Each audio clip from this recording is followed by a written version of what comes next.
Ну, во-первых, огромное спасибо, что согласились ответить на наши вопросы. Вопросы будут касаться, скорее всего, вашего сегодняшнего выступления, Мгм. очень яркого. Правда, я многого не понял, вот поэтому хочу вас Ага. спросить. Мову одразу питаю. Російська, українська, як вам зручніше? На Русский. русском языке, Хорошо. да. Мгм. Поскольку основные слушатели будут из Саха-Якутии, где Мгм. Мгм. украинскую мову не разумеют. Мгм. Мгм. Вот. Пожалуйста, представьтесь. Литвина Екатерина Андреевна, я методист Черниговского областного педагогического лицея для одаренной сельской молодежи. Ух ты! Да, кандидат исторических наук. Ага. Мгм. И как давно вы в проекте Википедия? В проекте Википедия мы со своими детьми совсем недавно. Мы весной услышали в этом проекте. А вот Николай Приходько, он инициировал уже 3 года, вы слышали его доклад о Викистудии и, собственно, изъявили желание. 10 моих деток, это разные профили, это физмат, это гуманитарный профиль и химбио. Всего их было 10. Они изъявили желание попробовать себя. То есть заинтересовало то, что можно получать информацию, неформальную информацию, не в том режиме, как мы привыкли на уроках. В принципе, ну вот сейчас... Простите, один уточняющий вопрос. Сначала вы заинтересовались, Да. потом дети? Да, то есть Мгм. я услышала эту информацию, прихожу и говорю: дети, вот есть такой проект, кто хочет, давайте попробуем себя. Ну, добровольцы сразу нашлись. Вот, Еще один да. вопрос. Чем вас лично заинтересовало это? Чем меня заинтересовало? Вы знаете, это возможность, ну, я историк, все-таки, да, вот я рассматривала Википедию как проект с гуманитарной точки зрения. И я понимаю, что это может заинтересовать и сделать урок непосредственно мой интереснее детям. Они не хотят читать параграфы, ну, которые там на 15-20 страниц, и я понимаю, что это дети, которые легко читают информацию, которая кратко. Где они ее находят? В Википедии. Прихожу ему говорю: а вы хотите быть соавторами или авторами Википедии? Да, да, конечно. То есть, понимаете, первое, что у них сработало, они пользуются этой информацией, а с другой стороны, они могут ее писать или переводить с русского, с английской, но сами ее писать. И для меня было очень важно поиск информации. Сегодня, ну, вот я говорю о своем поколении, вот детей, которые мы учим, их надо научить искать нужную информацию. Поколение вот Z, о котором я говорила, на самом деле это те дети, которые легко пользуются телефонами, там, не знаю, планшетами, ноутбуками, но не всегда это правильная информация. То есть, знаете, вот как-то, если ты его заинтересуешь, то время, которое он тратит за игрой, потратить на что-то важное и нужное, ну, мне показалось очень, очень интересно. И снова таки, ну вот в Википедии само наполнение, ну да, мы прослушали курс, да, вот 3 лекции нам прочитали, как технически правильно оформлять. А потом детей начало интересовать, там, химиков, биологов, вот, а что, вот на урок нам задали такую-то тему, а есть ли это в Википедии? Ну, вот самое элементарно какое-то понятие. Они посмотрели: нет, все, я хочу это написать. Я как историк процессы, ну, я не знаю, масса, там, та же самая Вторая мировая война. Много чего написано, но а вот детская интерпретация, как они это видят. И снова-таки, мое задание, наверное, как учителя, показать целостность картинки. То есть Систематизировать. да, мы играем на личностях, то есть дети должны понимать страны-участники, личности, которые были связаны с этим, что постигло. Может быть, это уровень жизни, значит, мы затрагиваем культуру, в которой тот или иной участник вырос, политическая партия, которая тогда была, то есть идеология. И вы знаете, вот эти вот составляющие, они на самом деле формируют целостную картинку. И тогда ребенок, знаете, вот он представляет: вот я вот проснулся, вот я встал, вот я послушал, я включил телевизор, вот я прочитал в газете, да, и он тогда понимает, а почему то же самое, например, Гитлер поступал именно так, а почему Сталин действовал именно вот так. То есть у детей история обычная из книжки, она начинает оживать. И для меня это на самом деле очень важно, когда они это все переживают, наверное, внутреннее переживание. И второй момент, когда я говорю: дети, вы не читайте, пожалуйста, учебник, я вам какой-то там какие-то факты рассказала, самое важное, которые вы должны знать, а вы придите домой и расспросите у бабушки. ну, вот бабушка или прабабушка, которая, скорее всего, жила или пережила этот период. Она была маленькая, но воспоминания остаются. Мгм. И тогда снова-таки на уроке мы пытаемся проговорить. У детей снова-таки формируется новый взгляд, может быть, критическое мышление. Почему так? Или новые факты, которые появляются, их мы можем записать. Вы знаете, у меня ребенок ну, вот учился в классе, его бабушке 96 лет. Я говорю, ты понимаешь, какой клондайк информации на самом деле у тебя дома? Ты, говорю, пойди расспроси. И эта девочка, она расспросила ну, вот, свою бабулечку, то есть по всем, вот, просто говорила с ней, наверное, часа два. Записала это все на видео и звук, да, и как-то так вот, я не помню, что она за тема была, и она вот рассказывает, а вот моя бабушка вот так, вот так, вот так, вот так, и потом, вы знаете, через несколько дней она подходит ко мне и говорит, спасибо. Я говорю, за что? Бабушки не стало, а она у меня осталась. Вот, ну, то есть, как бы, я говорю, понимаете, мы не понимаем, что вокруг нас.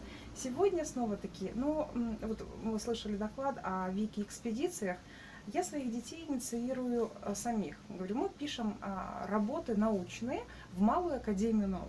Говорю, самое интересное это то, что мы соберем сами. Поехали в села, просто по селам. Берем определенную тему, там, крещение, обряд крещения. Да, вот священника опрашиваем, да, как вот каноническое такое, священник рассказывает, как надо. А потом просто идем у бабушек расспрашиваем, а какие есть еще, знаете, вот забабоны, которые они ну, вот, выполняют.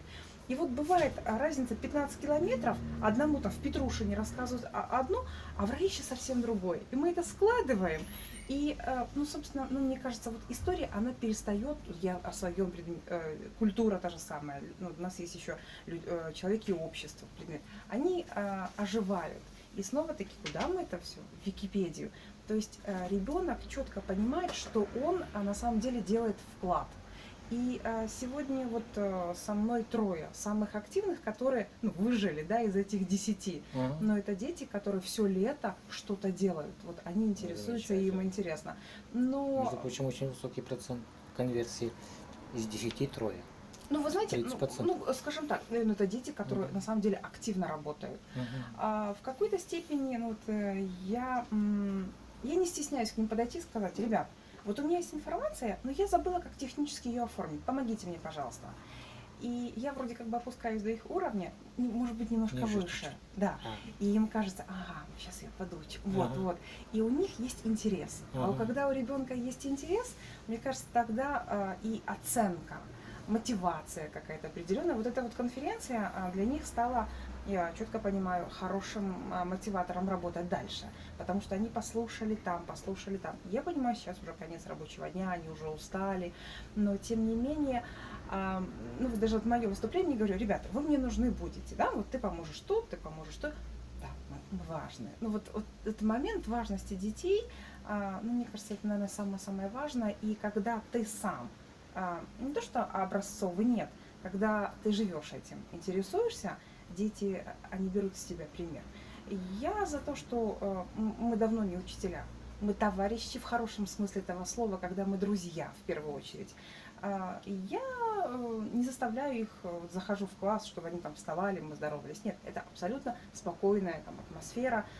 Кто-то сидит, кто-то стоит, кому-то там удобнее так, кому-то так. Это нормально. Для меня это нормально, но тем не менее в дружеские отношения это очень важно. И инициативы, которые ты потом приносишь, они легко поддерживают. На самом деле это очень интересно. И ну, всяческие такие вот проекты. Сегодня школа, она должна выходить, наверное, из рамок вот этого вот стандартного «зазубрил, сдал, забыл» на практическую сторону, когда в первую очередь будет слышен интерес ребенка, а потом уже будем прислушиваться к тому, что должна делать программа.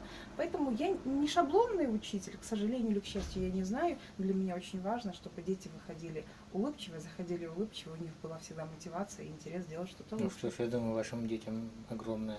Ну, повезло. Ой, спасибо. Ну, вернемся к теме вашего выступления. Да. Сегодня вы некое действие срежиссировали. Вот о чем это было? Вот смотрите, мы говорили о том, что сегодня на нашей планете проживает 6 поколений людей. А все они поделены, вот 20 лет разница, это вот отсчет на определенное поколение. И говорила я непосредственно о последних трех, это X, Y и Z. Иксы, которые родились после войны, бэйби-бумеры, игреки вот с 83-го я уже себя к ним приписываю, и непосредственно поколение Z это вот те дети, которые сейчас. Они не стандартные, они не шаблонные, это дети, о которых вот эти вот люди 43-го, учителя еще, которые работают в школе, говорят, боже мой, они невменяемые. Но на самом деле вот хотелось показать, что, наверное, поколение Икса и Игрека, они еще не понимают вот этих зетов. И вот этим действом мне на самом деле хотелось показать, что вот так вот мы видим поколение Z, которое еще вроде бы без ножек, да, там, а у нее 3 ручки, то есть оно для нас не сформировано.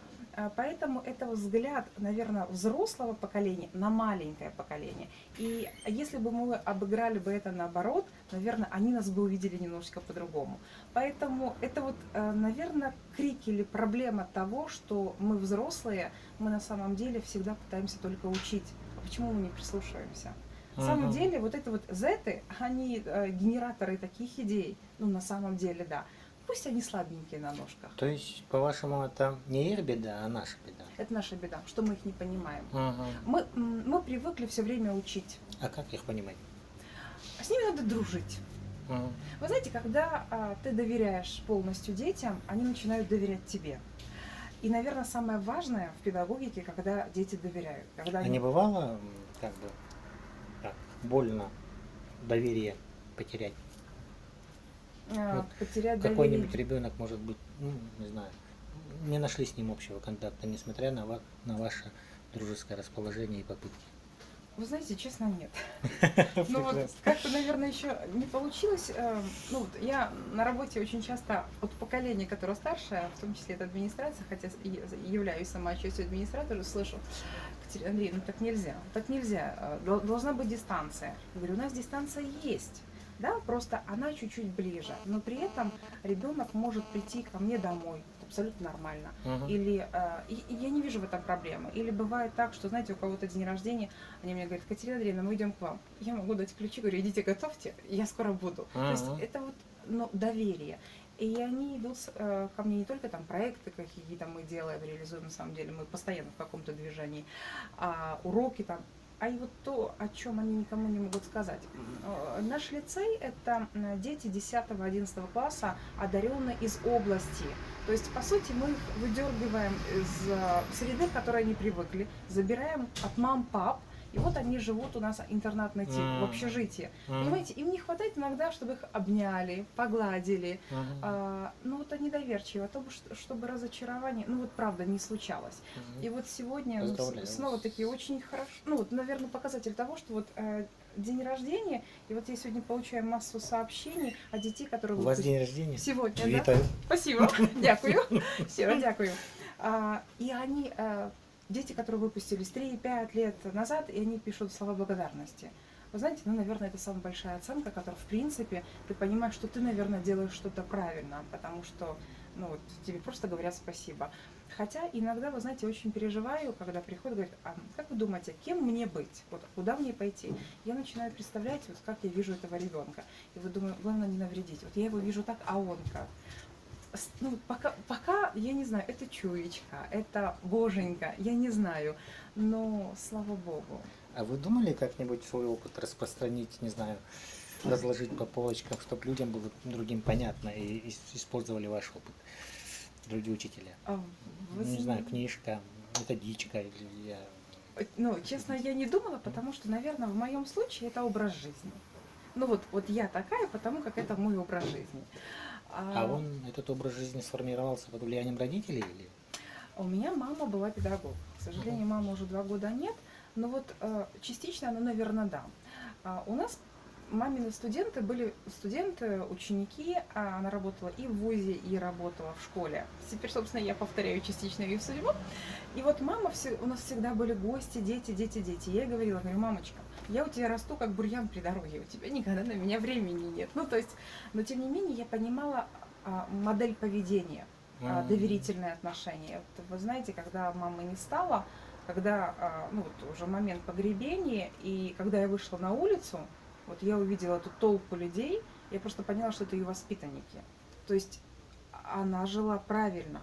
То есть она жила для детей, она пыталась помочь всем. И вот потом, наверное, из-за нехватки вот этого тепла к себе, мне хочется этим детям вот дать это тепло. Хотя бы на те 2 недельки, когда они без мамы и без папы. То есть каждого пожалеть. У меня дети смеются, говорят: Катерина Андреевна, к вам в кабинет можно заходить. Я говорю: почему? Там всегда конфеты есть. То есть на самом деле я покупаю конфеты, и вот понимаю, что пришел без настроения. Я ему конфеты дам, чай предложу. Это нормально. Хотя, ну вот я снова-таки говорю, что не всегда со стороны это кажется нормально. Ну, вот мы дружим, и вот снова-таки сегодня, ну, вот в момент дня рождения, и мы ехали с детьми в разных вагонах. Я утром каждому перезвонила в 6 утра, говорю: ребят, вы проснулись, постель сдали, да. Вот. А потом вышла, их нет. Думаю: где мои дети? Ну, то есть, как бы, они с шариками, ну, как бы, знаете, с подарками и с воплями, весь перрон оглянулся. Ну, вот это, наверное, снова-таки эта оценка, это вот признак того, что мы близкие. И вот меня очень часто дети называют мамой. Вот, мама. Я говорю: я уже привыкла, хорошо, я многодетная. Но вот стоит, не стоит нести, наверное, вот писать не знаю, а вот, наверное, просто образец. Да, вот, если человек на самом деле захочет, он сможет вот это вот взять себе. Копировать нет, не стоит. Надо быть собой в первую очередь, потому что если мы кого-то копируем, мы обманываем себя. Ну, а я такая, какая я есть. Ну, вот, я на самом деле я очень люблю детей, я очень люблю, и ну, они отвечают взаимностью, это на самом деле очень важно, это классно. Ну, вот так. Спасибо огромное за интервью. Спасибо. Ну и все-таки я насчет Википедии спрошу. Да, конечно. Последний вопрос. Какое место вот в вашей системе, не знаю, в ваших отношениях с детьми сыграла или играет Википедия сейчас? Сейчас это проект, который, наверное, профессиональная сторона. Да? Это уроки, новая информация, она играет роль, потому что, ну, как бы то ни было, мы раз в неделю обязательно встречаемся на уроке, и мы Википедию используем на уроках. То есть я показываю, что это вольный доступ, где есть база. А если мы там наталкиваемся на необходимый термин, понятие, толкает нас искать дальше. И сейчас вот мы постоянно в контексте сотрудничества в плане ребенок написал статью, проверьте, пожалуйста, а что добавить? Вот они растут, вот, ну, мне кажется, они растут. Даже вот сегодня очень часто звучала реплика о том, что наши статьи, они не профессионально оформлены. Снова-таки, имея научную степень, я пытаюсь детей научить этому.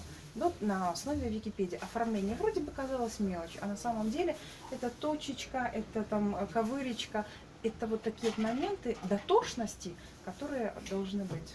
Еще один вопрос родился. Вы не боитесь того, что в этой полуанонимной среде дети встретят какое-то агрессивное поведение со стороны взрослых, которые не знают, что на том конце сидит ребенок? Очень часто это, к сожалению, бывает, и наш модератор, который учил нас писать в Википедию, Николай Переходько, он говорил о том, что есть люди, которые могут агрессивно. И вот случай был, и ну, на самом деле девочка написала неплохую статью, а ее поставили изначально на обсуждение, вот очень долго, и у нее выскочило 5 замечаний, на самом деле, о которых можно было бы спорить. Но ребенок, она переживает, и я смотрю, на 3 месяца она просто отошла. Поэтому это тоже нюанс, который надо просматривать, все-таки возрастная вот категория, но я за то, что детей в школе надо научить, студентов усовершенствовать, а магистры потом будут давать хороший результат. Это как в 1 классе, ты пришел 1 + 1 = 2. Ты изначально научился, а потом все поучился хорошо математику. То есть все должно быть постепенно, и мы, взрослые, в первую очередь должны быть лояльные к детским начинаниям, когда мы будем их понимать. Но снова-таки техническая сторона, вот люди, которые, скорее всего, занимаются, они более сухие, черствые, они не педагоги. Ну вот я не хочу их обидеть, но вот они вот должно быть вот так, вот так, вот так. Надо. Да, жесткое следование правилам. Надо аккуратно. Вот ребенку надо научить аккуратно. Может быть, это просто написать письмо, там, я не знаю, попросить почту. И вот аккуратненько вот научите, пожалуйста. Потому что я вспоминаю свою первую статью научную, которую я написала, и мне научный руководитель говорит, прочитаю, потом говорит, нам надо встретиться. И она мне аккуратно говорит, вот это вот так, вот это вот так, вот это вот так. И если бы она сделала это неаккуратно, я бы вот сейчас наукой, наверное, не занималась. Поэтому я тоже как вариант, и всегда их успокаиваю, говорю, все хорошо. Ну, то есть работаем дальше. Ну, вот в таком плане. Поэтому, да, этот момент есть, и с ним надо работать, его надо убирать. Понятно. Спасибо большое. Вам спасибо большое. Я думаю, что ваши слова будут интересны не только викимедистам, и другим людям. Ну, я по роду деятельности тоже общаюсь с педагогами. Обязательно им покажу это интервью. Спасибо вам большое, очень приятно. Спасибо. Спасибо.